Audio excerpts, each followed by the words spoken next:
It's a most peculiar thing, isn't it, that we are alive at all?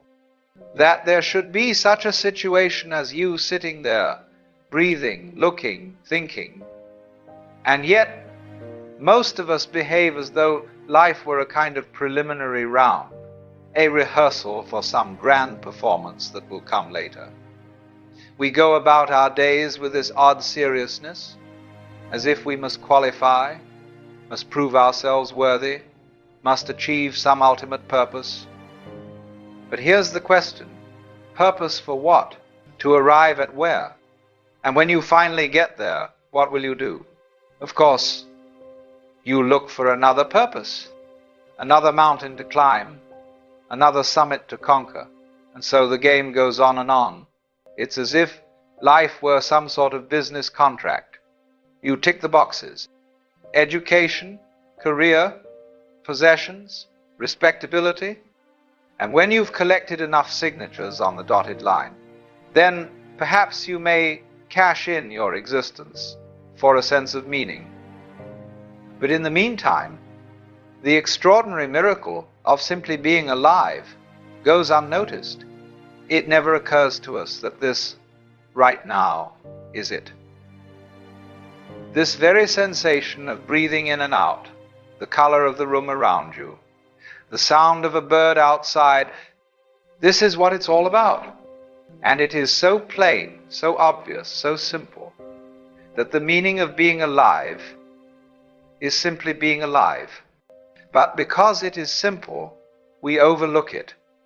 We insist on making it complicated, as though the universe owes us some grand explanation, when in fact the explanation is staring us in the face. You are here. One of the strangest assumptions in our culture is that the meaning of life must lie somewhere beyond life itself, that we are here in order to get somewhere else. And so, almost from the moment we can walk and talk, we are trained to treat existence as a kind of race. You must accomplish something. You must earn your keep. You must justify your being alive by piling up achievements, titles, possessions. And so we live with this peculiar sense that we are on probation, as though the world is constantly watching and waiting to see if we measure up. But what exactly is it we're supposed to measure up to? Some people say success. But success by whose standards? Others say respect, legacy, a name that will last for generations. And so people spend their lives running, climbing, striving, all in pursuit of an image in the mind, an image of what they ought to be, what others might applaud, what the history books may record. And while we are so busy chasing these phantoms, we miss what is right under our noses: the taste of the morning's coffee, the smile of our friends, the beauty of the evening sky. We are taught to dismiss these things as trivial, when in fact they are the whole show. The meaning of life is not hidden in the clouds, nor waiting at the end of a long road. It is here, now, in the astonishing fact that you are alive. To watch a leaf drift down from a tree, to feel the breeze touch your skin, to taste food on your tongue, to walk with the rhythm of your own two legs. These things appear ordinary, but only because you already have them. Suppose for a moment that you were a ghost, drifting without weight, without hands to hold, without eyes to see or ears to hear. What would you dream of? You would dream of having a body, of feeling raindrops on your face, of hearing music, of laughing with friends, of touching the earth with your feet. You would dream of the very things that you, right now, are taking for granted.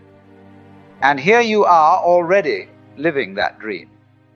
You are experiencing precisely what a disembodied soul would give anything to taste, even for an instant. How strange, then, that we dismiss it, that we look at the miracle of being alive and call it ordinary, while chasing after little tokens and trophies, hoping they will make life meaningful. The simple truth is, life does not need a meaning beyond itself. Being alive is the meaning. And when you really see that, you find that every moment, however small, is radiant with wonder. The most difficult truth to face is the simplest. Everything we love will one day dissolve. No matter how much money you earn, how many titles you collect, how many people know your name, there will come a day when you take your last breath, and everything you clung to will slip through your fingers like sand. Now, this is not meant to be morbid. Quite the opposite. For it is precisely the fleeting nature of life that makes it so unspeakably valuable. Imagine if you had an eternity of mornings. If every sunrise was guaranteed forever. If every friendship lasted endlessly.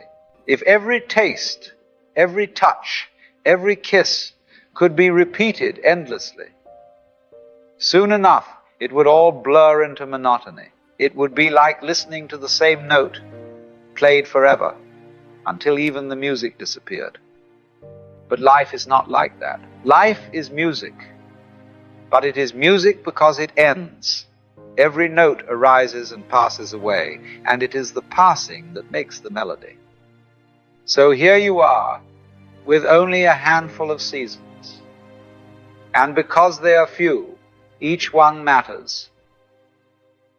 Somewhere right now, someone is taking their last breath, and if they could, they would give anything at all, for just one more walk in the sun, one more taste of water, one more chance to tell someone they love them. But you still have that chance. You have this extraordinary gift of being alive, this miracle of consciousness, this brief, astonishing dream of walking the earth. And the tragedy is not that life ends. The tragedy is only that we spend so much of it forgetting to live. So, now let the fact of impermanence wake you up. For when you see how fragile it is, you cannot help but fall in love with every fleeting moment.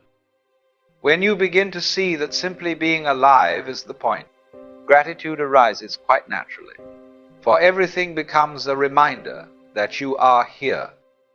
Take your body, for instance. This extraordinary arrangement of bones and breath, muscles and senses, it lets you walk across the earth, taste the sweetness of fruit, hear the laughter of children, feel the warmth of another hand in yours. And yet, because it is so constant, we take it for granted. We only notice it when it falters. But the very fact that you can feel, that you can see, hear, touch, is already the most marvelous privilege. Even pain has its place, for without it, how would you grow? Without the sting of disappointment, you would never discover resilience. Without the ache of loss, you would never know the depth of love.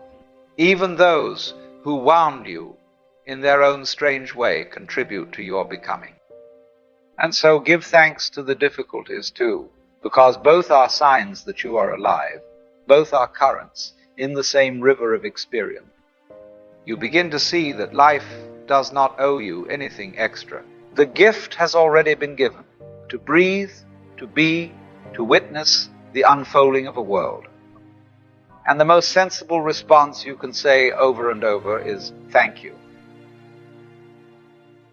Once you begin to see life as a gift, the next question is whether you will trust it. For most of us live as if the universe were against us, as if existence were some kind of obstacle course to be conquered. We push, we resist, we fight with reality, as though life made a mistake in producing us. But consider, the same intelligence that makes the stars burn, the tides move, and the trees grow from seeds, is the very intelligence that beats your heart. You didn't invent yourself. You didn't design your eyes or decide to breathe. Something greater than you is doing this. You have to trust it. Because if you do not, you will spend your days in resistance, complaining, grasping, doubting, always waiting for things to be different than they are. And you will suffer, not because life is cruel, but because you refuse to let it carry you. Trust is a surrender. It is the recognition that you are part of something vast, and that the current knows where it's going, even when you do not. Some call this God, others call it the Tao, or simply the flow of existence. But whatever word you use, it is the same mystery, the same hand that has guided you through every trial and given you every joy. To trust it is to rest, to breathe, to say, yes, life, I am with you. And when you do, you find that the struggle dissolves. You are carried, and you realize you were never alone. When the final moment comes, you will not be thinking of bank accounts, titles, or how many people respected you.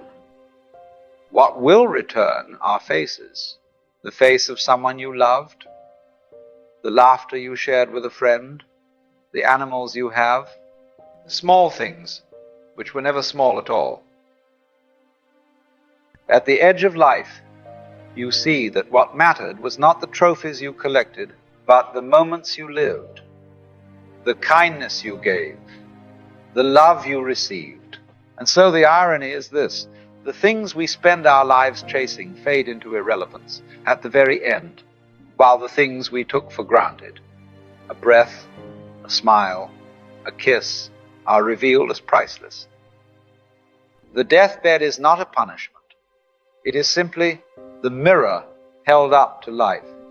And it shows you what was always true, that the meaning was never at the finish line. It was here in every moment, all along. Those who died yesterday had plans for this morning. Those who died this morning had plans for tonight. And so it goes. In the blink of an eye, everything changes. Life is astonishingly fragile, and precisely because of that, it is infinitely precious. We imagine we have time to love more fully, time to forgive, time to finally notice the miracle of being alive. But the truth is, none of us know how many moments are left. So feel it all, the touch, the taste, the sound of laughter. Slow down, let it sink in, savor it. The sunlight spilling through the window. This may be the last time you see it. The breath moving in and out of your lungs. One day it will be your final breath. The people beside you. One day you will look for them, and they will not be there. And when your curtain falls, it won't be the cars, the titles, or the trophies you recall. It will be faces, voices, laughter, love.